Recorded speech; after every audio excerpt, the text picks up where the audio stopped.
Hi, it's Heather with R-Rated DIY. I made a video last week and it was so fucking bad and such a shit show that I deleted it because it came out horribly. And I found a different way to do what I was trying to do. So hold on, I have my emotional support chicken with me today. This baby girl came running when I pulled into the driveway because I just got new tools again. I'm going to go over those when I get to the house. Taylor came running. And then I opened the door, she followed me in, and she's been following me back and forth in the kitchen while I get my stuff. Say hi, Taylor.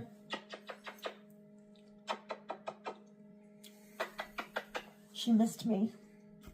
She just gave me kisses.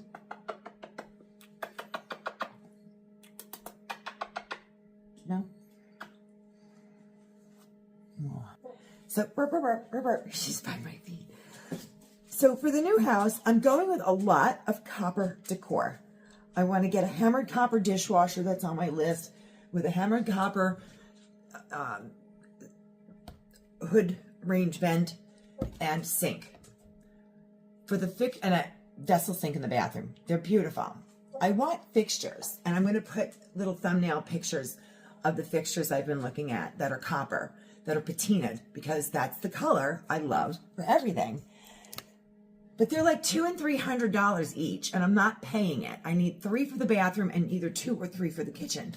I decided I was going to try my hand at making copper pendant lampshades, and it didn't go well. So I have ordered and returned 9 different types of sheets of copper that I ordered off of Amazon. I think I have 1 left. I want to show it to you because I made a huge mistake thinking that 24 gauge was thin. When I've used 24 gauge wire in the past, it's like I'm like, oh, definitely. In fact, I didn't think it would be thick enough, and I found 18 gauge. And, it gets more expensive, so I ordered the 18 gauge, and that hadn't arrived before the 24 gauge did. The 24 went back, and the 18 didn't even get opened. I did use a piece to try it, so this is about 24 gauge. It's really hard to bend, and I'm trying to go over existing lampshades. This one's bamboo. It wasn't what I planned, but it was available. It was cheap. So the video I made, I destroyed these pieces, and I don't know if I'm going to be able to do anything with it or not. It was really starting. It looked like there was no hope for it, and then it started to come together a little bit. I tried heating it. There was just no. Then I ordered what I thought was 30 gauge, and what came was like copper tinfoil. But because it's 99% pure copper, it's pretty strong. It doesn't really tear, but you can cut it. And then I got like decorative wire, like all kinds. And the point was, I needed, based on the photos that I show you,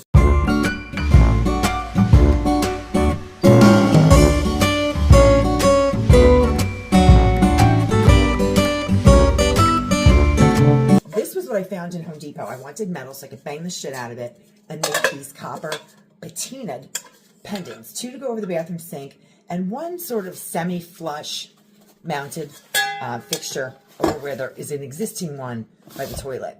Right now they have that baluster light over the vanity in the bathroom, and I'm going to take that out and put 2 pendants. But these ones I bought them made me feel like they were too big for the bathroom and they'd be better off in the kitchen, which is where I wanted to anyway. So I got these little bamboo ones, and that I ripped off the bamboo, some of it, so that I could smash it and wrap it. And this is heavy, so this didn't work.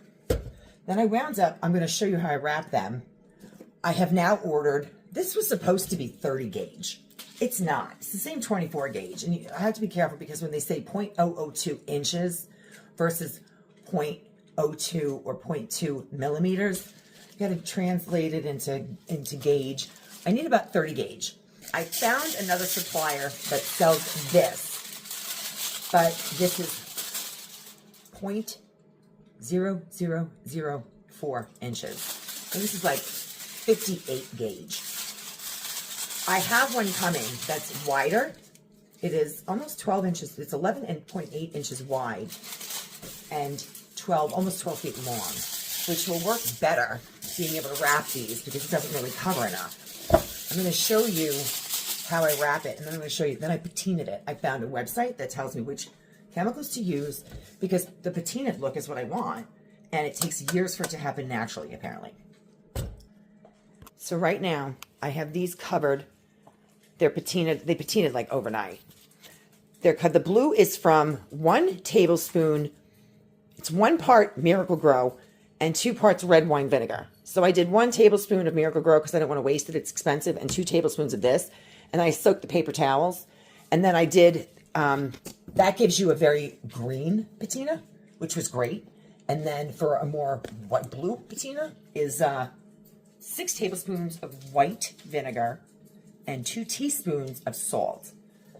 So I re-wrapped them. I rinsed off the dyed blue, but then I put the white vinegar on them, and now they're soaking, and the color did change, but I'm not going to show you yet because I want to show you how these get wrapped. It looked like a little bit of a silly pattern at first. I bought a hole punch kit, not like a stamping kit, hole punch, because I wanted to pierce patterns through it. I'm like, I'm not getting through this. Forget it. It's not happening. And I didn't want to Google how to do it. I wanted to figure it out for myself. I wanted a new fun project that I could teach myself just by dicking around, but I wanted something really pretty and unique in the house. And I found a semi-flush fixture. It's not exactly what I wanted, but it's very close. I found this at Walmart last week for $10. It was originally $49.97. I got it for $10. So I'm going to spray paint the base of it in the hammered copper color, and then I think this is glass, so I can use the foil on it. I don't have to hammer it. I also found while I was there on clearance a pendant that I'm looking for that was on clearance for $5. If I could have gotten 4, I would have. They only had 1. This is the pendant that I got for $5. It goes this way. Yeah, $5. But what I liked about it, what I have in my cart at another store, is that the cord is fabric. It's braided.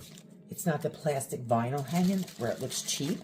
So it's a nice braided corded pendant that this is going to go on once I put it through the other way. And I'll show you how this gets covered in the hammered copper. Or it's not really hammered at this point, but it'll be on. It looks cool when you push it through the grooves. I also cleaned off, like on the one that's over there, this is all patinaed almost fully. And teacher's like, can some of it come off so it's spotty? I took a toothbrush and just brushed the copper with some water, and it came off, so the whole top was not patinaed. And then I'm like, you can do whatever you want with it. And then put the rags back on it, put the oxidizing. So it needs ammonia, any sort of oxidizing chemical, and it will help patina it and speed it up. But using certain chemicals gives you particular colors. You can do brown, patina brown. There's a magenta color. I like the blues and greens, obviously, and that's the color I'm going with for the tile in the bathroom anyway. So it's going to look really cool. In the kitchen as well. I've also decided, I hope I have enough time before TJ comes back in. He's outside smoking a cigar because I told him no more in the house. I'm drinking today. I'm going to have one. Okay, so after all the mistakes and learning curve, I got off the first one. I want to get the rest of the pieces because it's literally like tinfoil. I do the bottom first. This sheet of copper was like $13 on Amazon. This 12 by 12 piece was like $20 or $30. They're not cheap. So I learned to wrap it straight around the widest part first. I leave a little bit of an overlap so I can fold it like sandwich paper. It'll cut easily, but it still retains its strength. I was like, this is not going to work, but it wound up being pretty strong. I like this shiny side out. It's like regular tinfoil. This is 99.9% pure copper. I verified and double-checked before I ordered it. And the fact that it's patinaed shows me that it's true. So I'm going to do an overlapping fold, like a seam. So I'm not going to get the hammered copper look that I was striving for, because you can't tap this stuff. But I'm hoping that the next roll I get is going to be thicker, and I can do these shades with it and see which I like better. Because I can always just copper right over this if it doesn't come out well. I bend it over the bottom to make sure it stays while I pull it up.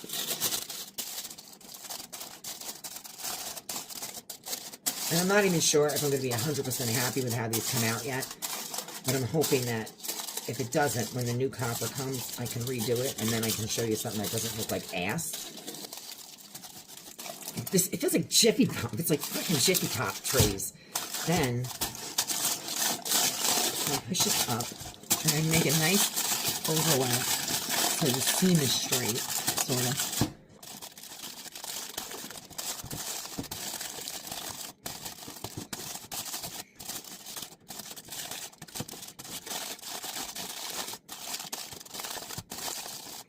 It's on, but I want to make sure it doesn't.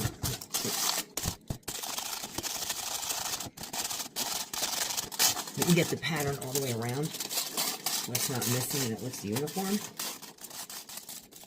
I've also been using the JB Weld to put on the inside of the flap to glue the pieces down to the bottom so that they'll stay in place. And then a little under the seams to make sure that it doesn't come off. And then bring it up as much as I can so it reaches over the top. You can take a little off the bottom. And that's one good thing about how thin it is. If you take it out, I can move this up.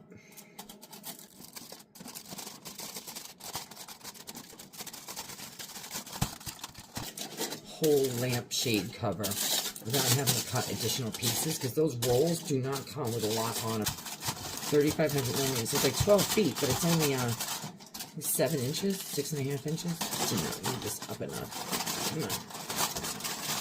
There we go. I can this around the top, or at least up to the top. Right, put that there. It doesn't have to go all the way over the top right now. The bottom is actually more important because you'll see the bottom when it's installed more so than you'll see the top. I can kind of press on it so it grabs that edge. And it'll stretch a little, it'll give a little. And then because the bamboo sticks out of the bottom, it sort of grabs it like teeth and holds it.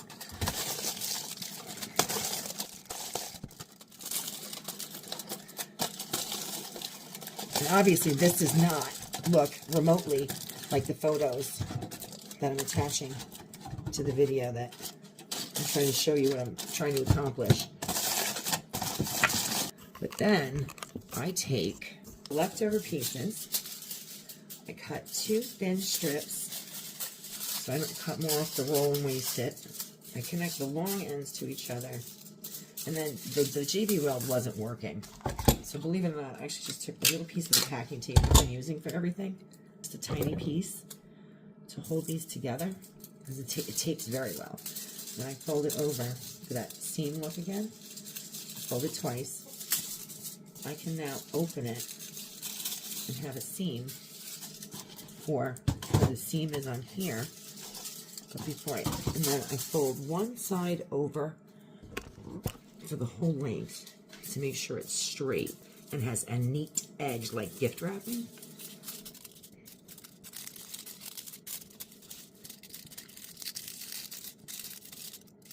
So now that edge has a nice fold on it, I match up the seam here, and I make a collar that goes around the whole top of it, and then fold the top over. But let me get the JB Weld. I'm just using regular JB Weld. It's not the Rapid Fuse. I like the Rapid Fuse, and I'm going to use that in a minute when I finish this. I think I just got the last blob out of this tube. I get my toothpick. I think I got that. Yes, Taylor, I hear you. Burp, burp, burp. Okay, so we have, I'm going to put a little under this seam, close that seam up, and then continue along the top, like this. I get a little on the bamboo, so that the piece that is on the lampshade right now adheres to the base, and not just the collar wrapping around the top being the only thing holding it. A little bit. back there. A little under this foot. Take some from here and spread it around, because I don't have much left and I don't need a lot. All the way around. Enough, anyway. Take my neat seam, the folded side down with the seam matching that seam. Press it on here. Go around. And fold it over the top.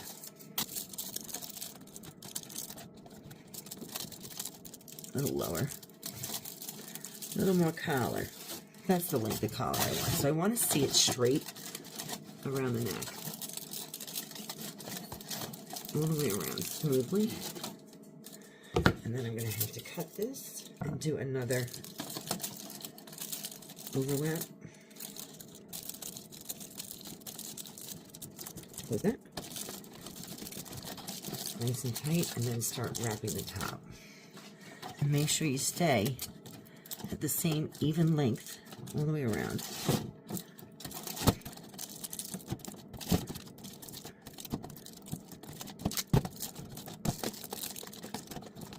And the stuff is strong enough that if you get a little JB weld on it, you can actually use a scrubby sponge and scrub it off.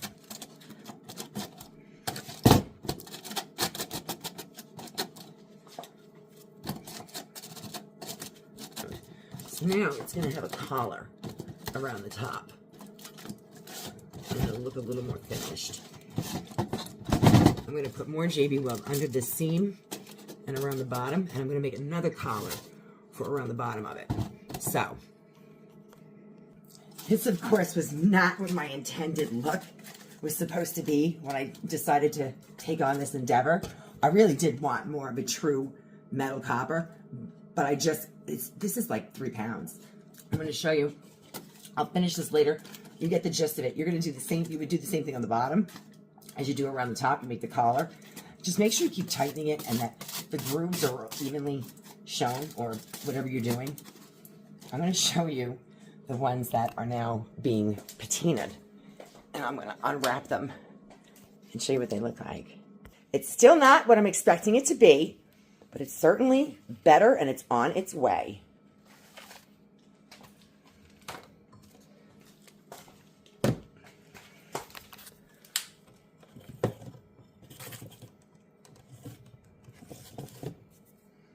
I mean, it's going to be better.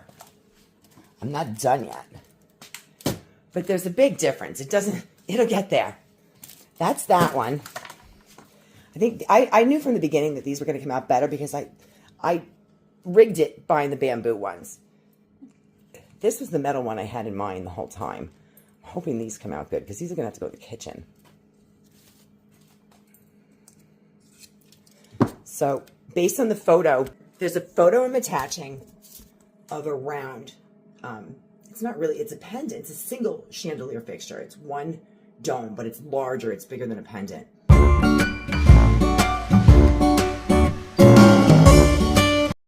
And the inside of it is a beautiful, shiny, unpatinaed, hammered copper liner on the inside of the shade, and the outside is patinaed. That is the goal I'm trying to accomplish with the black shades. And so I have it rolled over at the bottom to make an actual edge, and I'm going to do more. This is just round one. I've got it wrapped around the top. It's got a collar around the neck, and I lined the inside with copper. Oh, it's starting to patina. I almost got it on my hands. I touched it. So this I'm just going to wash off. I'll show you how easy it is. And if you don't want the patina,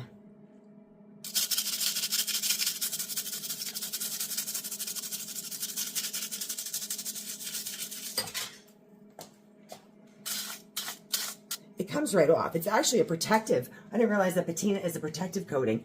It protects the copper. But if you don't want something to patina, keep it clean and cover it with either a wax. There's a wax that you can buy for it, or I'm thinking maybe polyurethane. Anything that's going to coat it to stop the air and pollutants from giving you the patinaed look. So this is going to be one of the pendants in the kitchen. Now, they're starting to look pretty good. I still have more patina to do. These looked like this a few hours ago. That's how fast the chemical reaction is from the Miracle-Gro. 1 tablespoon of Miracle-Gro with 2 tablespoons of red wine vinegar, and that gets the very green look. And a little bluer is 6 tablespoons of white vinegar with 2 teaspoons of salt. And then I just soak paper towels and let it and sort of wrap it and let it sit because it's neater that way. So I'm hoping that I get these finished and that they look really cool. And I thought I would share that with you. So if I bought the fixtures, I was going to need 5 of them at $250 to $300 each. That's $1,500. It ain't happening. I got these for, I didn't want to pay 20 bucks for these. I didn't mind paying 20 bucks for these, but the little bamboo ones, whatever. Anyhow, there's another pendant that's at Home Depot that I want that's metal. It's this shape, but it's solid metal with the, it starts out sort of round and comes straight down, but it has diamond hole, triangle pattern cut all around the edges of it to let light through. I may actually go back and buy that one. They only had one. But if I get that one and I cover that in the copper foil, the heavier 30 gauge, I can use the hole punch. I can punch right through, right through the triangle pattern and wrap the foil on the inside. And I can make that, I got to do that one. But I don't have it right now. And I got to stop buying shit. I got a lot of tools today. So that's my little Sunday afternoon R-rated DIY because I'm moving in 4 days. And I hope I am. My mover called from the hospital the other day and he can't move me, but he's out of the hospital and he's gonna let me know Tuesday. Just one thing after another. Questions or comments, please feel free to leave them. And don't, I had one fucking mouthful. That's some good shit. Don't forget to hit like and subscribe. Leave some questions and comments. Have a great day.